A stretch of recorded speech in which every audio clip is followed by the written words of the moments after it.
নমস্কার, CNN 24 সংবাদে আমি নীলাঞ্জন আপনাদের স্বাগত জানাচ্ছি। প্রথমেই সংবাদ শিরোনাম। নিহারের অভিযোগ প্রমাণিত হলে সাংসদ পদ ত্যাগ করবেন বলে জানালেন পরিমল শুক্লবৈদ্য। উদারবন্দে বিজেপির 8 টিকিট প্রত্যাশী দল থেকে পদত্যাগ, বহিরাগত প্রার্থীকে টিকিট দিলে অসম্মতি। জল্পনা কল্পনার অবসানের পরিশেষে বরকলায় কিশোরনাথের উপর গেরুয়া দলের আশা ভরসা। পাথারকান্দি থেকে বিজেপির ফের টিকিট লাভ করলেন কৃষ্ণেন্দু পাল, জেলা কার্যালয়ে মত বিনিময়। এবারে সংবাদ বিস্তারিত। ধলাই আসনের বিধায়ক নিহার রঞ্জন দাস টিকিট থেকে বঞ্চিত হয়েছেন। এর কারণ হিসেবে সাংসদ পরিমল শুক্লবৈদ্যকে দোষারোপ করছেন তিনি। শুক্রবার নিহার রঞ্জন দাসের এই অভিযোগের তীব্র প্রতিক্রিয়া ব্যক্ত করেন সাংসদ পরিমল শুক্লবৈদ্য। এ নিয়ে বিস্ফোরক মন্তব্য করলেন সাংসদ পরিমল শুক্লবৈদ্য।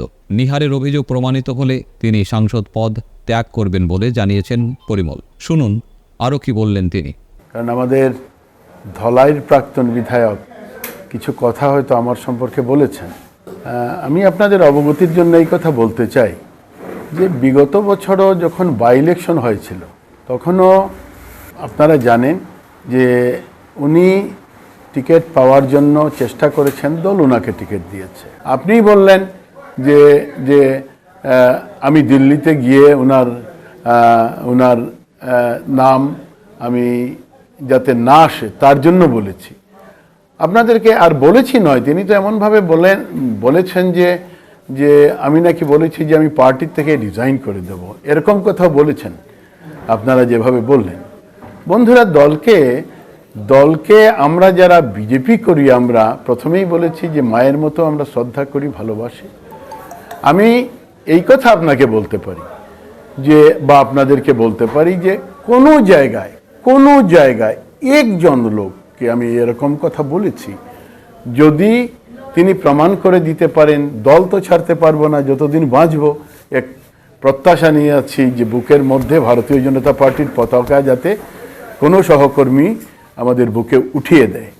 কিন্তু যদি প্রমাণ করতে পারেন তাহলে আমি অন্তত শিলচরের সাংসদ পদ ছেড়ে দেব, যদি এরকম কথা প্রমাণ করতে পারেন। কাজে এই ক্ষেত্রে দলকে নিয়ে এভাবে প্রসঙ্গ টেনে আনা উচিত নয়। দল এরকম নয়, আমিও তো অনেকদিন থেকে কাজ করি, কিন্তু আমি কাজ করি তো আমাকেই করতে হবে নাকি?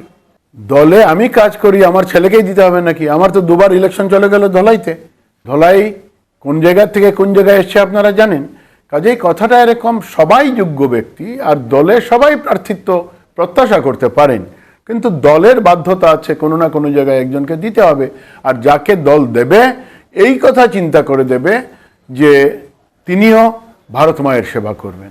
তো দল যাদেরকে দিয়েছে সবাই ভারত মায়ের সেবার জন্য এখানে এসছেন। কাজে এই ক্ষেত্রে আমি খুব আশাবাদী।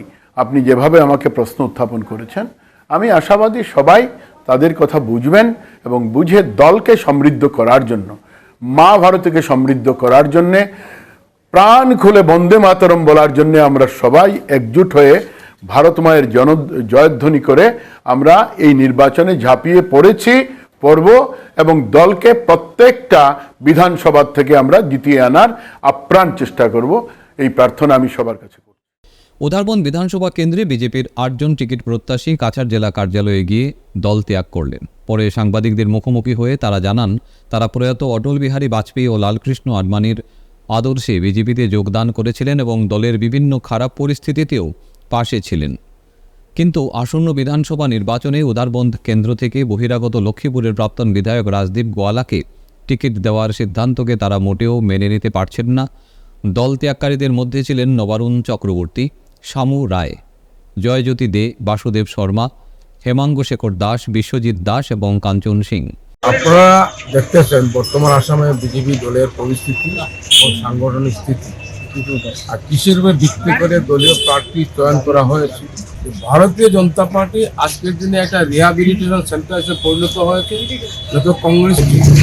আর সেই সময় যত সব ভ্রষ্টাচারে লিপ্ত ছিল কংগ্রেসের প্রাক্তন নেতারা সব ধীরে ধীরে ভারতীয় জনতা পার্টিতে এসে সামিল হচ্ছে। এবং আমরা দেখতেছি এইভাবে পার্টি যে চলছে যে প্রক্রিয়া, এবং যারা পার্টির নিষ্ঠাবান কর্মী তাদের যৌবন বিজেপিকে দিয়ে আসছিল তাদের অস্তিত্ব বিপন্ন হয়ে যাচ্ছে, তাদের গুরুত্বহীন হয়ে যাচ্ছে। তাই বলছি যে আজকের দিনে ভারতীয় জনতা পার্টির কংগ্রেস দল হিসেবে পরিণত হয়েছে, নামে বিজেপি, এটা কংগ্রেস ময় করে দেওয়া হচ্ছে। যার কারণে আমরা একটা নীতি নিয়ে রাজনীতি করেছিলাম যে পার্টি দ্য ডিফারেন্স। আমরা ভাবছিলাম ব্যক্তির চেয়ে দল বড়, দলের চেয়ে দেশ বড়। আজকের দিন দেখছি এই ব্যক্তি বড়, তারপরে দল, তারপরে দেশ। এই যে পর্যায় ভ্রুণ্ঠিত অবস্থায় দল এসে দাঁড়িয়েছে, এই দলে আজকের দিনে আমরা যে অতীত থেকে শুরু করেছিলাম যে মানসিকতা নিয়ে পার্টিতে কাজ করার, সেই মানুষ আমরা অ্যাডজাস্ট করতে পারছি না। তাই মনে করছি না, এই দল থেকে ইস্তফা দেওয়া দরকার। আপনারা দেখেছি উদাহরণে হঠাৎ করে রাজনীতি এনে দেওয়া হলো। আমরা বার্তা দিতে চাই, আসামের মানুষ, দলের পুরাতন দলের কর্মকর্তা, অল ইজ গোল্ড মনে রাখতে হবে। আমরাই দলকে নির্মাণ করেছি, আমরাই পরিশ্রম করে দলকে ক্ষমতা এনেছি, অদূর ভবিষ্যতে তার পরিণতি ভুগতে হবে। অত্যন্ত ভারাক্রান্ত হৃদয়ে আপনাদের মাধ্যমে জনগণের কাছে আমরা বার্তা দিতে চাই যে আমরা অটল বিহারী বাজপেয়ী আদবানিজিকে দেখে এবং ভারতীয় জনতা পার্টির যে আদর্শ, সেই আদর্শকে সামনে রেখে আমরা আমাদের যৌবন আমরা এই পার্টিকে দিয়েছি। কংগ্রেসীকরণ করার যে অপচেষ্টা, সেটা আমরা মন থেকে মানতে পারছি না। আমরা অত্যন্ত ভারাক্রান্ত হৃদয়ে আজকে আমরা পার্টিতে আমাদের পদত্যাগপত্র জমা দিয়েছি। আর এটাও সত্য কথা যে আমরা যে প্রতিজ্ঞা করেছিলাম সেটা ছিল যে যতক্ষণ না প্রার্থী ডিক্লারেশন হয় ততক্ষণ আমরা যৌথভাবে আমরা সিদ্ধান্ত নেব। ডিক্লারেশনের পর আমরা প্রত্যেকের ইচ্ছা মতো আমরা আমাদের কার্যসূচি আমরা ঠিক করতে পারি। তো সেই অনুযায়ী কে দেবেন না সেটা আমরা জানি না, কিন্তু আমরা যারা ছিলাম আমাদের মধ্যে অলরেডি মিঠুন নাম দিয়ে দিয়েছে। আজকে আমরা 7জন আমরা একসঙ্গে পদত্যাগপত্র দিয়েছি। স্থানীয় রাজনৈতিক মহলে এই দল ত্যাগকে বিজেপির ভোট ভাগের কারণ হিসেবে দেখা হচ্ছে। উদারবন কেন্দ্রে প্রতিপক্ষ দলগুলো এই সুযোগ সক্রিয় হতে পারে বলে পর্যবেক্ষকরা মনে করছেন। জল্পনা কল্পনার অবসানের পরিশেষে বরকলায় কেশরনাথের উপর গেরুয়া দলের আশা ভরসা। শুক্রবার গুয়াহাটি থেকে কুম্ভীরগ্রাম বিমানবন্দর অবতরণের পর গেরুয়া শিবিরের সর্বস্তরের কর্মীরা তাকে ফুলাম গামছা দিয়ে উষ্ণ সংবর্ধনা জানান।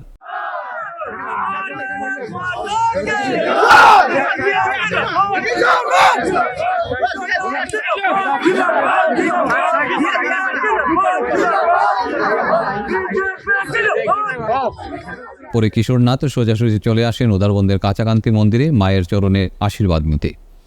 পরে বিপুল সংখ্যক কর্মীর সঙ্গে হাতিছড়ার বনদুর্গা মন্দিরে মায়ের আশীর্বাদ নিয়ে চলে যান শিলচর জেলা কার্যালয়ে। এদিন সংবাদ মাধ্যমের এক প্রশ্নের জবাবে সর্বপ্রথমে তিনি বলেন, ভারতের যশস্বী প্রধানমন্ত্রী মোদিজিকে অশেষ প্রণাম ও ধন্যবাদ। তৎসঙ্গে ধন্যবাদ জানান রাজ্যের মুখ্যমন্ত্রী ডক্টর হিমন্ত বিশ্ব শর্মা, দিলীপ শইকিয়া সহ রাজ্য ও জেলা স্তরের সকল দলীয় নেতৃত্বকে। बीजेपी जिंदाबाद जिंदाबाद जिंदाबाद किशोरनाथ जिंदाबाद जिंदाबाद जिंदाबाद नरेंद्र मोदी जिंदाबाद जिंदाबाद जिंदाबाद जिंदाबाद जिंदाबाद जिंदाबाद अजीजा अजीजा पार्टी बुझो जाओ रास्ता करो। সবচেয়ে প্রথম আমার দলের ঊর্ধ্বতন নেত্রী সবাইকে আমি ধন্যবাদ দিচ্ছি। যেরকম আমাদের ভারতের যশস্বী প্রধানমন্ত্রী মাননীয় নরেন্দ্র মোদীজি, ওনাকে আমি কোটি কোটি প্রণাম জানাচ্ছি। সঙ্গে আমাদের রাষ্ট্রীয় সভাপতি নীতিন নবীনজিকে আমি কোটি কোটি প্রণাম জানাচ্ছি যে উনি আমার প্রতি এত বিশ্বাস রেখেছেন। সঙ্গে বিজেপি আসাম প্রদেশের যে সভাপতি দিলীপ শইকিয়া মহাশয় এবং আসামের যে সর্বকালের যে সর্বশ্রেষ্ঠ মুখ্যমন্ত্রী ডক্টর হিমন্ত বিশ্ব শর্মা মহাশয়, যে উনি যে আমার উপর যে আস্থা রেখেছেন, যে বিশ্বাস রেখেছেন, যার জন্য ওনাকে এবং সভাপতিকে সঙ্গে আসাম প্রদেশের সকল নেতৃবৃন্দকে আমি ধন্যবাদ কৃতজ্ঞতা জ্ঞাপন করছি। সঙ্গে আমাদের বিজেপি কাছাড় জেলার সভাপতি সহ বিজেপি কাছাড় জেলার সকল সদস্যকে, একদম বুথ স্তরের সদস্যকে সবাইকে আমি ধন্যবাদ জ্ঞাপন করছি। স্পেশালি আমাদের বরকলা সমষ্টির যে 4টা মণ্ডল রয়েছে, 4টা মণ্ডলে 4টা মণ্ডল সভাপতি থেকে ধরে বুথ সভাপতি পর্যন্ত পৃষ্ঠা প্রমুখ পর্যন্ত সবাইকে আমি ধন্যবাদ এবং কৃতজ্ঞতা জ্ঞাপন করছি যে সবাই যে আমার প্রতি আস্থা বিশ্বাস রেখেছেন, আর ওনাদের আস্থার বিশ্বাসের প্রতীক রেখে আমি কাজ করে যাব, সেই বিশ্বাসটা আমি দেখাবো। আর জনগণের যে আস্থা বিশ্বাস আমার প্রতি আছে সেটার প্রতি আমি নজর রেখে ওনাদেরকে আমি ধন্যবাদ আর কৃতজ্ঞতা জ্ঞাপন করছি। আর আমি সবসময় যেরকম জনগণের পাশে ছিলাম, পাশে আছি এবং ভবিষ্যতে পাশে থাকবো।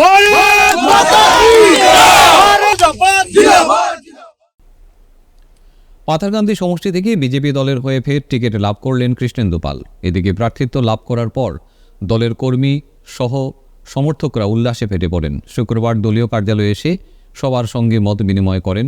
ফের প্রার্থিত্ব লাভ করায় ডক্টর হিমন্ত বিশ্ব শর্মা, রাজ্যিক সভাপতি দিলীপ শইকিয়া সহ দলীয় শীর্ষ কর্মকর্তাদের প্রতি কৃতজ্ঞতা জ্ঞাপন করেন তিনি। আজি বহুত আনন্দ লাগিছে, বিশেষকে আমি আমার নিচানা একজন কার্যকর্তা, আমার রাষ্ট্রীয় নেতৃত্ব বা রাজ্যিক নেতৃত্ব আমার উপর যে বিশ্বাসটো রাখিছে আৰু তৃতীয়বাৰৰ কাৰণে আমাক পাথাৰকান্দি কনষ্টিটুৱেঞ্চি আমাক মনোনয়ন দিলে, তাৰ কাৰণে আমি বিশেষকৈ ৰাষ্ট্ৰীয় নেতৃত্বসকলৰ ওপৰত বহুত কৃতজ্ঞ আৰু ধন্যবাদ জনাইছোঁ। আৰু বিশেষকৈ আমাৰ মাননীয় মুখ্যমন্ত্ৰী ডক্টৰ হিমন্ত বিশ্ব শৰ্মা মহোদয়ক বহুত বহুত ধন্যবাদ আৰু কৃতজ্ঞতা জনাইছোঁ, প্ৰণাম জনাইছোঁ। আমার রাজ্যিক সভাপতি দিলীপ শইকীয়া ডাঙৰীয়াকো মই ধন্যবাদ জনাইছোঁ। আর আজি আমি প্রথমবার আমি মনোনয়ন পাওয়ার পিছত আমি আমার জেলা বিজেপি কার্যালয় আমি উপস্থিত হয়েছোঁ আৰু আমার সকলো কার্যকর্তার লগত আমার এটা মত বিনিময় হল আৰু কেনেকা আমার আগন্তুক নির্বাচন সকলোর আশীর্বাদ প্রার্থনা কৰিলোঁ। আৰু আপোনালোকে আমার সাংবাদিক বন্ধু সকলকো আমি সকলের সাপোর্ট আর আশীর্বাদ কামনা কৰিছোঁ। আৰু বিশেষকৈ আমার পাথাৰকান্দি কনষ্টিটুৱেঞ্চিৰ রাইজ আমাক দুইবার নির্বাচিত কৰি আমাক আসাম বিধানসভাত পঠাইছে। আৰু আমি যিমান চেষ্টা কৰিছোঁ, প্ৰয়াস কৰিছোঁ যাতে আমাৰ কনষ্টিটুৱেঞ্চিৰ ডেভেলপমেণ্ট, আমাৰ জিলাৰ ডেভেলপমেণ্ট, বৰাক উপত্যকাৰ ডেভেলপমেণ্ট বা অসমৰ ডেভেলপমেণ্ট হয়। মাননীয় মুখ্যমন্ত্রী মহোদয়ে তেখেতে আমার মন্ত্রিসভা স্থান দিছিলে। 1 বছর কাল আমি মন্ত্রী হিসাবে আমি নিৰ্বাহ কৰিছোঁ আৰু আমি প্ৰয়াস কৰিছোঁ যে গোটেই অসমৰ ৰাইজৰ সেৱা কৰাৰ যে সুযোগ পাইছোঁ আমি যাতে ভালকৈ কাম কৰি যাব পাৰোঁ। তো এতিয়া নিৰ্বাচনসকলে আশীৰ্বাদ কৰিব আৰু আমাৰ মাননীয় মুখ্যমন্ত্ৰী যাতে আকৌ একবাৰ আমাৰ সকলৰ আশীৰ্বাদ লৈ মুখ্যমন্ত্ৰী হিচাপে অধিষ্ঠিত হয়, তাৰ কাৰণে মা কামাখ্যাৰ শ্ৰীচৰণত প্ৰাৰ্থনা জনাইছোঁ। মই নাজানো কি আছে, পাথাৰকান্দিৰ ৰাইজৰ আশীৰ্বাদ আমাৰ ওপৰত আছে, আমাৰ গোটেই জিলাৰ ৰাইজৰ আশীৰ্বাদ আছে, কাৰ্যকৰ্তাসকলে আমাক আশীৰ্বাদ কৰিছে। আৰু কংগ্ৰেছৰ কথা কৈ লাভ নাই। এতিয়া কংগ্ৰেছৰ কথা গোটেই অসমৰ ৰাইজে নাভাবে যে কংগ্ৰেছ আছে বুলি, কাৰণ তেওঁলোকক দেখিছে নহয়, আজিৰ দিনত কংগ্ৰেছে হৈ কথা পাতে, ৰাতি আকৌ ৰিজাইন দিয়ে, বিজেপিত আহি যায় বা বেলেগ দলত গুচি গৈ আছে, কাৰণ কংগ্ৰেছৰ ওপৰত ৰাইজৰ আস্থা নাই। আপুনি মনোনয়ন কেতিয়া দিব, কিমান মানুহ থাকিব? আমি বিজয় মালাকাৰ, আমাৰ সুব্ৰত ভট্টাচাৰ্য, আমরা 3জনে অহা সোমবার আমরা আমি এইটোই মিটিং কৰিলোঁ যে আমরা সোমবাৰে সকলে একেলগে আমরা ভগৱানৰ প্ৰাৰ্থনা আশীর্বাদ লৈ আমরা জেলা ডিসির কার্যালয় আমরা তাদের মনোনয়ন থাকবে। জানি এটা আমি উপলব্ধি করতে পারছি যে পাথারকান্দিতে এবার ভালো রেজাল্ট হবে। আর পাথারকান্দির ডেভেলপমেন্টের জন্য আমাদের মাননীয় মুখ্যমন্ত্রী ডক্টর হিমন্ত বিশ্ব শর্মা মহোদয় বা গোটেই বরাক উপত্যকা ডেভেলপমেন্টের জন্য মাননীয় মুখ্যমন্ত্রী মধ্যে যে প্রয়াস করেছে, যে ব্যবস্থা হাতে নিয়েছে, এটা ঐতিহাসিক। তাই আমরা বরাকবাসী ডক্টর হিমন্ত বিশ্ব শর্মা মহোদয়ের কাছে বহুত কৃতজ্ঞ, কারণ উনি বরাককে ডেভেলপমেন্টের জন্য একদম বরাক যাতে ব্রহ্মপুত্র আপার লোয়ার সমানতালে এগিয়ে যেতে তার কারণে প্রয়াস করেছে। তাই ডক্টর হিমন্ত বিশ্ব শর্মা মহাশয় একজন জনপ্রিয় এবং সর্বকালের শ্রেষ্ঠ মুখ্যমন্ত্রী। এই আখ্যা বরাক নয়, সমগ্র আসামের নাগরিকরা দিয়েছে। ফিরছি একটা বিরতির পর, আপনারা সবাই সঙ্গে থাকুন। Dear parents, students and well-wishers, you all know Vivekananda Senior Secondary School, also known as Vivekananda Junior College, was established in 2003 at Chenkuri Road, Silchar, pin code 788007, having science, arts, commerce streams. Every year in HS examination, our students have been passing out with positions, distinctions, star marks, and huge numbers of letters. In degree unit, we have Encipal Memorial Degree College, which was established in 2010 and affiliated under Assam University. Both of our institutions have been guided gracefully by the experienced and qualified faculties in well-infrastructure, environmental-friendly institution. Board exams are finally over. A long journey of preparation, pressure, and sleepless nights has come to an end. Now comes the question, what's next?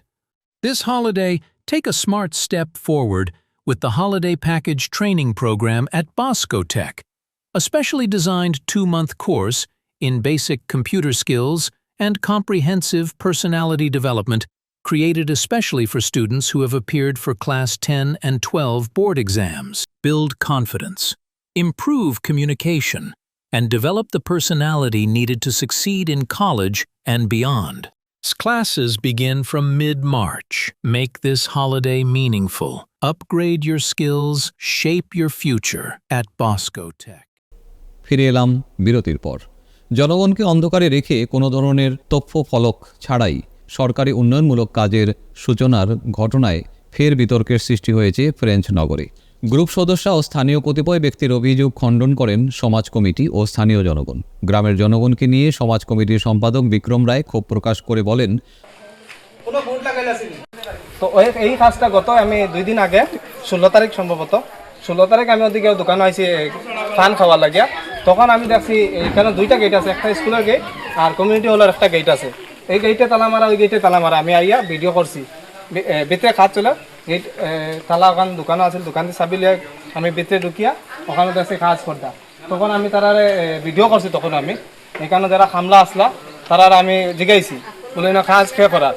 তারা আমার তখন কইছেন না, বহু সময় পরে আমার কইছেন অমল রায়, সান্নিঘাট জিপির ট্যাক্স কালেক্টর বাবু উর্ফে বাবু অমল রায়, পঞ্চায়েত অফিসর ট্যাক্স কালেক্টর, তাই না কাজ করাইতরা। তখন আমি কইছি এখানে একটা গাইডলাইন আছে, বা সমাজে যদি কোনো কাজ করার কিছু যদি সমাজ কমিটি আগে জানতো, আমি সেক্রেটারি আমি জানি না, আমার প্রেসিডেন্ট আসুন, কিন্তু কত টাকার কাজ প্রেসিডেন্টে ইভেন জানেন না, গ্রামের মানুষও জানে না এনে কত টাকার কাজ আইছে। এখানে কোনো ফলক তত্ত্ব ফলক লাগাই না যে কত টাকা বাজেটের কাজ আইছে, এটা রিপেয়ারিংয়ের কাজ না নতুন কোনো কাজ আইছে পঞ্চায়েত জিপি ফান্ড থেকে, এটা আমরা এখনও জানি না। রহস্যভাবে কাজ করতা, রহস্যজনকভাবে, এটা একদম গোপনে কাজ করতা। ও সপ্তাহ আমি মানে কাজটা বন্ধ করা নিয়ে তারা চাইছে শাক দি মাছ ডাক্ত করিয়া তারা সংবাদ মাধ্যমে আমার মিথ্যা অভিযোগ করছে, উঠাইছে, এলিগেশন দিছে। ডাকাই দিনও ডাকাতি করবেন, দিনের মাঝে বিনা তত্ত্ব ফলক লাগাই কাজ করতা, এটা ডাকাতি নানি, চুরি করতা, চুরি করে তারা কাম করায়। একজন মেম্বার একজনে কইছে এটা সানিঘাটর কাম, পঞ্চায়েতে বলে অনহানি কাম করার, তার জায়গার কামই নয়, কিলা হয় চুরি করে হন টাকা খাইতে পারতো না, করে অনহানি চুরি করে টাকাগুলা খাইতে করে অন কাম করার। সমাজের মানুষে জানে নাই কি তার কাম হয়, যখন রিপেয়ারিং চলে নতুন যদি কাম হয়, 3টা খুঁটি ফেলাইছিল। তারা কইছে 15 দিন আগে কাজ লাগাইছে, 15 দিনের কাজ হইব নি। আমার কাছে ডেট সকালে প্রুফ আছে, কোন দিন আইসেন, কোন দিন কাজ করাইছেন, গাড়ি কোন দিন মাল আনি দিছে, আমার কাছে সব তথ্য আছে। ইভেন এই কমিউনিটি হলো কাজ চলে, তাই বাবু অমল রায় তাই কইছেন মাস্টারে স্কুলে পড়াই, মাস্টারদের কাম সমঝাই দিছেন, মাস্টারের স্কুলত এখন হিসাবে কাম দেখবা। তাই স্কুলের একজন মানে সরকারি এমপ্লয়, তাইনটা কিলা দায়িত্ব দেওয়া হয়? হ্যাঁ, আমি সমাজের সেক্রেটারি, আমি জানি না, আমার অজান্তে এইগুলা কাজ চলে। গেট তালা মারার বিষয়ে কিতা কইবা? গেট তালা খোলা আসলো, আমি খানা নি, আমি চুরি করে গেটের ভিতরে ঢুকছি। আমি যখন ঢুকছি ওখানে চান্দু কই একজন আছেন, তাই না আমার লাগে যেটো আমি ডাকি সম্পর্কে যেটো, তান্ডে আমি জিজ্ঞাসি যেটো অন্য কাজ যেন চলে কিন্তু জানো নি, বলে না আমি কইতে পারতাম না, তেন কাম গেটের ভিতরে কাম চলে দেখিয়া। তখন আমি তারা দোকানটি চাবি লইয়া আমি ঢুকছি, তাই না আমার সঙ্গে সঙ্গে ঢুকিয়া আমি যে খামলা তারা আমি জিজ্ঞাসি না খেয়ে কাম করার, হ্যাঁ কইছে না, কইছে তুমি একটাই আমার জিগাইলাম কিলা কম আমার আলাদা কৌ, আমি কইছি না আমি ভিডিও করে, আমি ভিডিওর মাধ্যমে আমার কৌ খেয়া করার নাম কর না। পরে এই যে যেটা আমি চান্দু কইছি তাই কইছেন খৌ না হয় খেয়ে কাম করার। তারা কইছেন আমি চুরি করি আমাইছি, আমার লগে তার একজন আছিল, তাই তো গেটের ভিতরে ঢুকছে, কিন্তু কাজ আমি বন্ধ করাইছি, তাইনো জানে আমি চুরি করছি নি, আমি চুর আমার প্রমাণ টিকে দিতে লাগবো। তারা চুর, তারা সিন্ডিকেট চালার, চুরি করে খাইতে করি জিপির ফান্ড মারিয়া খাইতা করিয়া। আবদুল্লাহপুরে নাকা চেকিং চলাকালীন পুলিশের সিগন্যাল অমান্য করে পালিয়ে যাওয়ার সময় এক ভয়াবহ সড়ক দুর্ঘটনা ঘটে। দেখুন সবিশেষ। একটি বিশেষ নম্বরের মোটরবাইকের চালক দেলোয়ার হোসেন হেলমেট বিহীন অবস্থায় আবদুল্লাপুর পুলিশ ফাঁড়ির সামনে দিয়ে যাচ্ছিলেন। পুলিশ নাকা চেকিং পরিচালনা করছিল এবং দেলোয়ার হোসেনকে থামার জন্য সিগন্যাল দেয়, কিন্তু তিনি পুলিশের নির্দেশ অমান্য করে দ্রুতগতিতে পালিয়ে যাওয়ার চেষ্টা করেন। প্রত্যক্ষদর্শীদের মতে তিনি প্রায় বন্দুকের গুলির গতিতে ঘটনাস্থল ত্যাগ করতে গিয়ে নিয়ন্ত্রণ হারিয়ে অপর একটি মোটরসাইকেলের সাথে মুখোমুখি সংঘর্ষে জড়িয়ে পড়েন। এতে মোটরসাইকেলটির সামনের অংশ ছিন্ন ভিন্ন হয়ে যায়। দুর্ঘটনার পর স্থানীয়দের সহায়তায় পুলিশ ঘটনাস্থল থেকে মোটরসাইকেলটি উদ্ধার করে আবদুল্লাপুর পুলিশ ফাঁড়িতে নিয়ে যায়। উল্লেখযোগ্যভাবে হেলমেট ছাড়া মোটরসাইকেল চালানো আইনত দণ্ডনীয় অপরাধ। এরপরেও অনেক চালক এই নিয়ম অমান্য করে চলেছেন, ঝুঁকিপূর্ণভাবে পালানোর চেষ্টা করছেন। এই ঘটনাটি তারই একটি দৃষ্টান্ত, যেখানে পুলিশের সিগন্যাল অমান্য করে পালিয়ে যাওয়ার সিদ্ধান্তই মারাত্মক দুর্ঘটনার মূল কারণ। প্রাথমিকভাবে এই দুর্ঘটনায় সম্পূর্ণ দায় মোটরসাইকেল চালক দেলোয়ার হোসেনের ওপর বর্তায় বলে জানা গিয়েছে। আজকের মতো সংবাদ এ পর্যন্তই। নমস্কার।